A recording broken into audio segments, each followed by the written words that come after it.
Mike Flanagan's work in the horror genre needs no introduction, with massive projects like the multiple acclaimed miniseries and feature films he made during his partnership with Netflix, as well as other major releases like his adaptation of Stephen King's sequel to The Shining, Doctor Sleep, which by all rights should have been an impossible movie to make please fans for many reasons I'd love to talk about someday, but thanks to his deep love of storytelling and understanding of what makes horror click, he managed to find a way. Everyone's got to start somewhere though, and in 2013, Mike Flanagan would release his first wide-release feature film following the 2011 independent and crowdfunded Absentia. OCULUS has an extremely simple premise, but as with Hush, it's all in the unique execution of Mike Flanagan's hand that makes it such a special movie.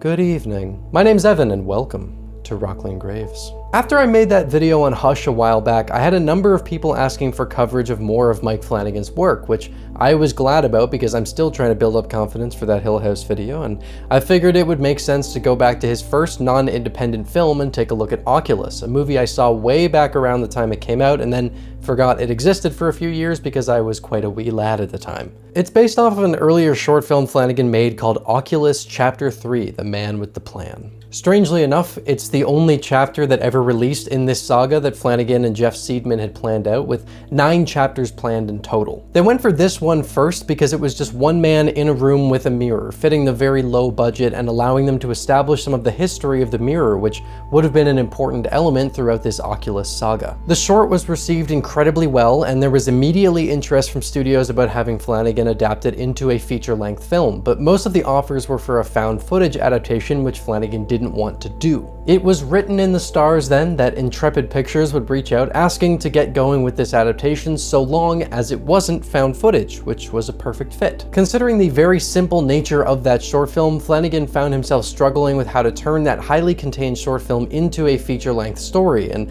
his solution was to present it through a dual timeline set 11 years apart, which also opened up the opportunity for some great thematic exploration, which has been core to Flanagan's work for his whole career. When you're dealing with timelines as long as this, it opens up a lot of opportunity to deal with emotions that have had time to age and develop and change and shift, and that split timeline is something that Flanagan would go on to use again in my favorite horror series of all time, The Haunting of Hill House. Flanagan's name has become one of the most recognizable and respected in the horror genre, and while I wouldn't say this movie has been forgotten in the midst of his work since, it's definitely one that doesn't get talked about nearly as much as I think it deserves to be, so let's take a look at this disorienting and harrowing ghost story from one of horror's strongest names. But first, a word from the sponsor of today's video, Aura. Ever been bored and decided to check the spam folder in your email? As funny as some of these can be, it's unfortunately a result of large companies not properly securing your data, like Ticketmaster, for example, who was recently hacked and the personal data of 560 million users was put up for sale on the dark web. That data includes their full names, email addresses, phone numbers, and even credit card information. We love being scared here, but yeah, not like that. Best case, you're getting more spam messages because of it.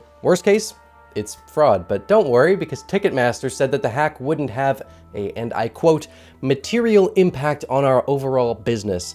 And it seems like they aren't doing anything to remedy this. That's nice. These huge organizations will gladly collect your data and store it in their fridge without a lock, which is why you should use Aura. Aura comes through and lets you know when any of your data was breached or leaked out onto the spooky dark web, as well as speedy fraud alerts to give you a heads up if any of that data was used to try and gain access to your credit or bank accounts, and they'll make sure your data is wiped off any data broker websites so you don't get inundated with as much spam. They also offer things like transaction monitoring, a VPN, an antivirus, a password manager, parental controls, and identity theft insurance, all of which is included in one app at a price far cheaper than that out-of-print sealed collector's edition Blu-ray you're eyeing. If you use Ticketmaster, you can rest easy if you sign up for Aura because they'll be sitting behind a curtain ready to hop out with a machete and protect your information. If you want to keep yours and your family's personal data safe, go to https://aura.com/rocklinggraves and try your first 2 weeks for free. Link is in the description below.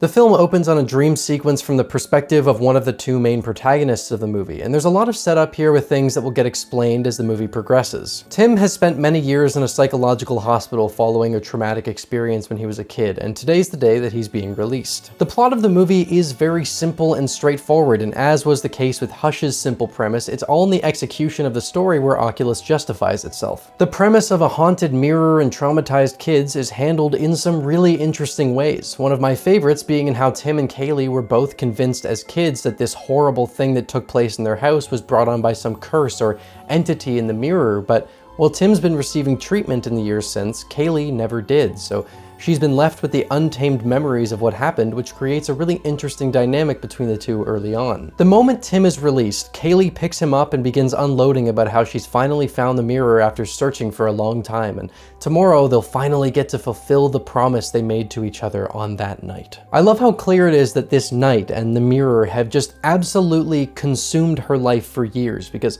while she's not cut off before, when she begins talking about the mirror, it's like watching a fire roar to life as she becomes far more animated than she was prior. It was in storage, part of an estate collection in Bremen. It took me 1.5 years to get it into our warehouse, and it lasted less than a week. What I really appreciate about the way that these two were set up is that you can tell there was a lot of research into trauma responses while the script was being written, and Tim is fully convinced that the way he remembered the night playing out was a shared response between him and Kaylie, where they simply couldn't handle how horrible it was, so they made up this story that helped clarify things as well as try to make their father seem innocent so that they don't lose those good memories of him. He was accused of killing their mother, and in response, Tim shot him, which is why he was brought in on that night and Kaylie wasn't. He plays along with it for a while, not wanting to dump on Kaylie all at once because of how heavy that revelation would be, but eventually he does start providing some very convincing arguments for why the way she remembers that night doesn't reflect what actually happened. That setup of him having a solid explanation for why Kaylie is so set on this and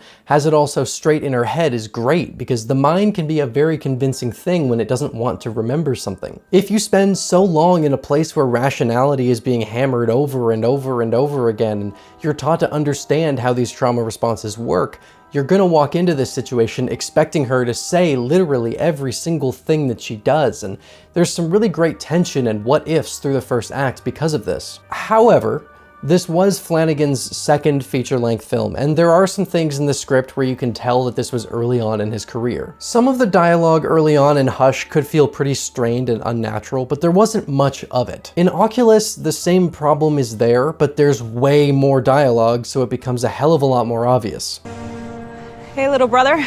9.9 times out of 10, when a character refers to another by their relationship and not by their name, it's completely unnecessary and makes it feel like you're being babied as a viewer. Kaylie didn't need to say this, and it feels completely out of character since this isn't something she does at any other point of the movie, and it's not hard to piece together that they're siblings because Tim's doctor confirms with him that his sister is coming to pick him up. Your sister's picking you up then?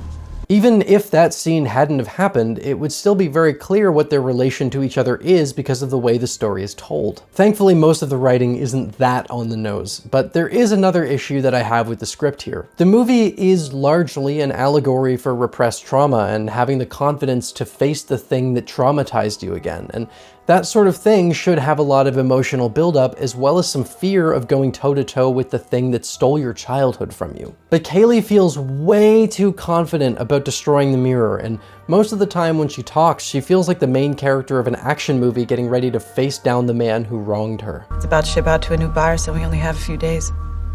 That should be enough. Now, there's definitely the possibility that she's putting this up as a front to try and convince herself that she's ready for something that she really isn't, but there aren't any signs of wavering or cracks showing in that confidence that make me think that's the case, so it just feels sort of over the top. This is something I've talked about a fair bit in different videos. When a story is dealing with very intimate and human emotions, it's important to make the characters behave like people so that the viewer can resonate with whatever it is that they're feeling, and I think that Kaylie's character is sort of overwritten when it comes to her being on the side of believing in the supernatural in this mirror as an antithesis to Tim's conditioning. I just can't help but imagine how much creepier and foreboding the first act of this movie would be if she was needing to try and convince Tim that this was real while she was also terrified of facing the mirror again. They could have explored angles like how she'd be wishing that Tim was right so that this horrifying thing she's convinced of isn't real while also resisting against the rationality of what he's saying because she knows at her core that the mirror is cursed, and if she listens to Tim and convinces herself that it isn't, then it will be allowed to continue doing the horrible things it does. There is so much potential in this setup that I feel like is kind of held back by making Kaylie out to be this badass fighter prepping for a battle with no questions, and the tone early on could have been so much more if that hadn't have been the case. She has lived her life up to this point waiting for this night, so I can see how she'd want to amp herself up for the confrontation, but the level of confidence she has just feels naive because she knows damn well how good this thing is at winning. Considering what we see play out with the way it got to her parents, she should have a bit more apprehension with the whole thing. Point is, a lot of this is really over the top, and I think the story would have benefited from a more nuanced and eerie approach as opposed to the action movie heroine. While Tim has been locked away and being rewired, Kaylie has spent these years trying to dig up anything she can with the mirror, diving into the long history of horrifically violent deaths that occur within a short period of people acquiring it, the first of which dating all the way back to 1754. Her obsession with this mirror also led to her working at an auction house, knowing that it would allow her to access it when the time came, and she absconds with it during its holding time before being sent off to the buyer. Cool little detail, this auction is part of an estate sale, and it's said to be part of the Levesque estate. WWE Studios were one of the producers on the film, and this name is a little nod to wrestler Triple H, whose real name is Paul Michael Levesque. I can definitely see this being used on an underleveled twink in a WWE fight. All of her research has allowed Kaylie to set herself up quite well for this night, with a whole setup around the house preparing for every variable she knows how to prepare for. The mirror is able to manipulate people's perception of reality, making them see things that aren't happening or compelling them to do things they don't even realize they're doing, like when Kaylie and Tim are having an argument where Tim is trying to convince her that she needs to let this go and move on from what he sees as a delusion brought on by a trauma response, and it looks like he may have actually convinced her for a moment, which is a scene that's really great and I think very important for her character to show some cracks in her belief of this story. It's short-lived though, as she's shown at this moment that she was in fact right the whole time, as the cameras have moved to be facing each other exactly, almost like a mirror of each other. Upon reviewing the footage from the cameras, the two are shown arranging the room like this despite them having the argument in the other room, which is pretty hard evidence of the fact that Kaylie has been right this whole time, and her reaction to this proof is one of relief and excitement, which I think is a really great moment. Some well-deserved "I told you so" there. Now she's cleared off the first step in getting Tim to help her out, because he's being forced to face the truth about what happened and how he was forced to forget it. Although the point of this night isn't just to destroy the mirror, Kaylie is also intent on clearing her father's name, stating that he did not torture and kill their mother of his own accord, and that he was, in fact, under the influence of the mirror. This is where the dual timelines come in, as we have the one which takes place over the course of mostly one night with Tim and Kaylie in the house with the mirror, but another from many years prior that takes place over a longer duration of time and details the events that led up to their parents both dying. While a lot of the early parts of this movie don't push things all that far, Oculus is hiding an incredibly dark underbelly that's revealed in this backstory, and it only commits to the bleakness in the end, but I'll get to that a bit later. I don't think I've ever done this before, but it is too damn hot. I'm taking the sweater off. What's great about these flashbacks is that we get a bit of a better understanding of how this thing can manipulate people into committing really horrible acts, as it manifests itself as one of the previous victims to seduce Alan and isolate him so that it can fill his head with all sorts of horrible things, while also drawing a wedge between him and his wife Marie, who's played by Katie Sackhoff, the one who played one of the main roles in Halloween Resurrection and still made an entire YouTube video shitting all over it. This is just an oversight. They probably used this take because it looked the best, and they went, no one will notice this. Now you may have noticed something. Where's Kate Siegel? She's in everything Flanagan does, so where the hell is she? Worry not, because she's definitely in the movie, although a more minor role than we're used to seeing now. Kate Siegel plays one of the previous victims of this mirror, whose appearance it uses to seduce Alan. Yes, that's correct. Flanagan cast his wife to play the irresistible seductress capable of making someone lock their wife in another room just to be with them. Now, if that isn't true love. We watch the gradual manipulation of this couple at the hands of the mirror, making sure that the woman is seen by the kids so they'll start asking questions that will cause issues in the marriage, and isolating Alan more and more, filling his head with all sorts of darkness until it has a full grip on him. The movie takes its time with this separation of the two, also going out of its way very early on to make sure you know damn well that they're very happy together and love each other, so that it hurts a lot more when this divide begins. One thing that's established through the history of the mirror that Kaylie explains is that this thing doesn't only choose people who happen to be around it. Trying to destroy it is also a surefire way that it's gonna go for you, and unfortunately Marie makes that exact mistake in a moment of overwhelming sadness for what's going on between her and Alan, where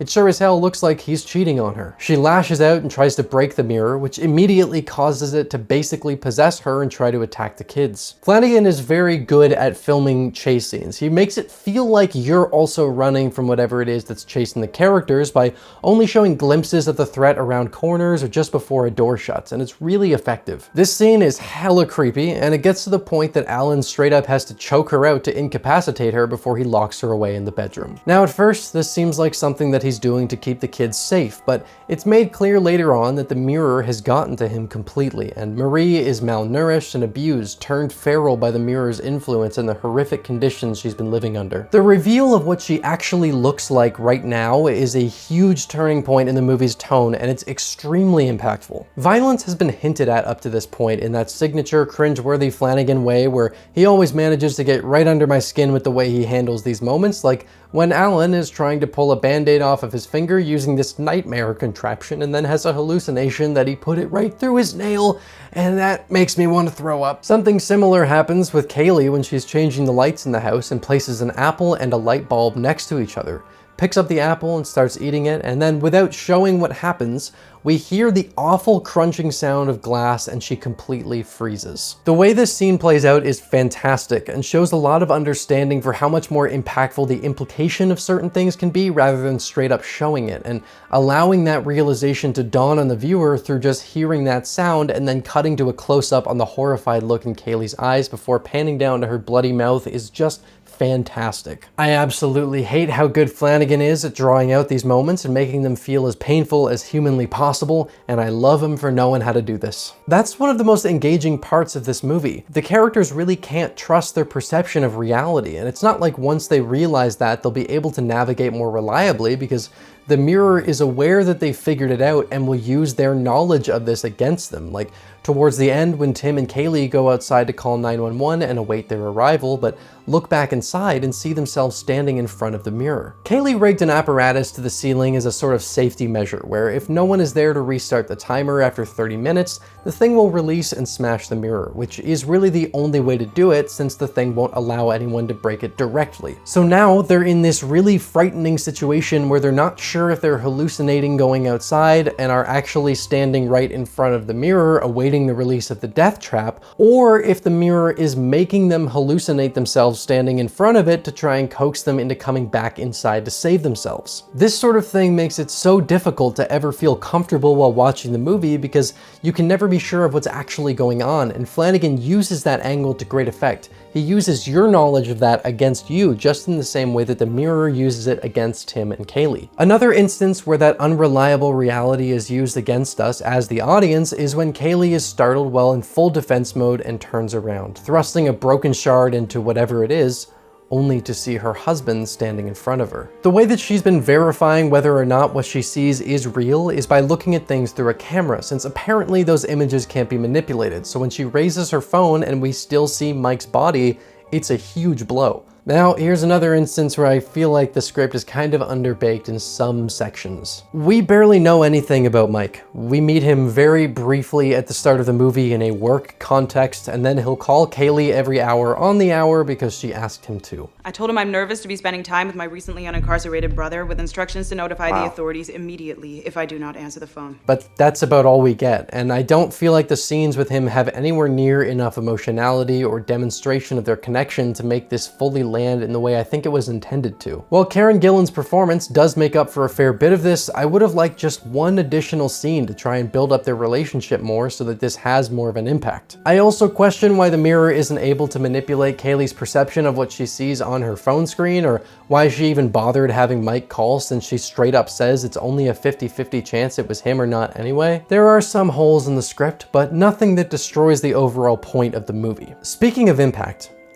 we need to talk about this ending, which makes up, for my money, almost all of the shortcomings in the rest of the movie's story. The ending of the earlier timeline is that Marie comes damn close to killing Kaylie under the influence of the mirror, but she manages to resist at the last second. Unfortunately, that's not part of the plan, and Alan takes her out right away and is then killed by Tim just a little while later. From what I can tell, I would imagine that the mirror allowed Tim to kill Alan because its main goal is simply to torment and cause pain, and it likely knew that doing this would result in a life full of trauma and pain, and it only gets to take advantage of that again in the modern day. It also seems to be a small moment of levity for Alan, where he's maybe trying to fight against the thing possessing him, knowing that he's putting his kids at risk and allowing Tim to put a stop to all of this. The movie is dark and has some really messed up moments, but hey, this is a Flanagan project, and generally speaking, his stories have somewhat, if not entirely, optimistic endings. That is not the case for OCULUS. It is an exceptionally bleak story with an ending to match, and it's one of those holy shit endings that'll stick with you for the rest of the day. Kaylie and Tim are separated when the mirror begins to play out its final blow, having each see themselves from their youth and being forced to go back and relive that horrible time. Kaylie is drawn in by her mother's beckoning, a far cry from the sight of her that she had in reality, and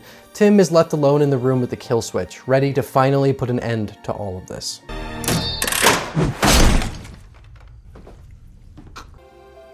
Holy shit. The final scene of the movie is absolutely incredible and insanely bleak, with the help that Tim called earlier finally arriving to find him looking guilty as all hell just a day after being released from the hospital. The movie flashes back and forth between the two timelines, with Tim loaded into a police car and yelling about how it was the mirror while Kaylie stands and watches him. Before, she stood in the lawn, but now she's trapped in the mirror, her soul taken by whatever evil lurks within it. The way this scene cuts back and forth while the music crescendos gives me chills every time I see it, and for me, it's really in this conclusion where I think the movie fully earns its stripes. We never learn more about the mirror beyond the history of those who died around it, as Flanagan was drawn to the cosmic and unknowable nature of Lovecraftian horror and wanted to keep that mystery unsolved. Everything that could have gone wrong did, and it's very likely that Tim will now spend the remainder of his life locked away. The thing allowed him a glimpse of freedom and then stole it, a worse fate than if he had never gotten out to begin with. The movie story is quite simple, with these timelines reflecting each other and eventually blending in that final scene in such a satisfying way, and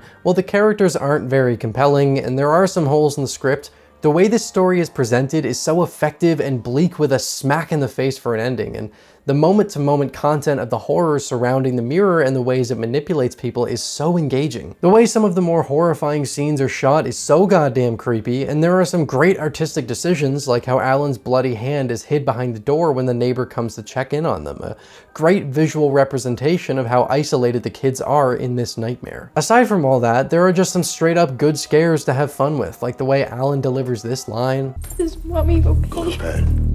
Or how the mirror messes with their ability to make phone calls, saying, He said to have her father call. and then saying it again in the modern timeline, just taunting these siblings with their hopelessness. You're going to have your father call. OCULUS isn't my favorite project from Flanagan, and I think its flaws are more noticeable than some of his other work, but it's still a really damn good horror movie with some creative ideas and a powerhouse of an ending. Some of the things he did with this movie he would go on to use again in later projects, and it's cool to see early iterations of some of these things. I'm getting nervous now because the more of his work I cover, the closer I get to needing to commit to that Hill House video.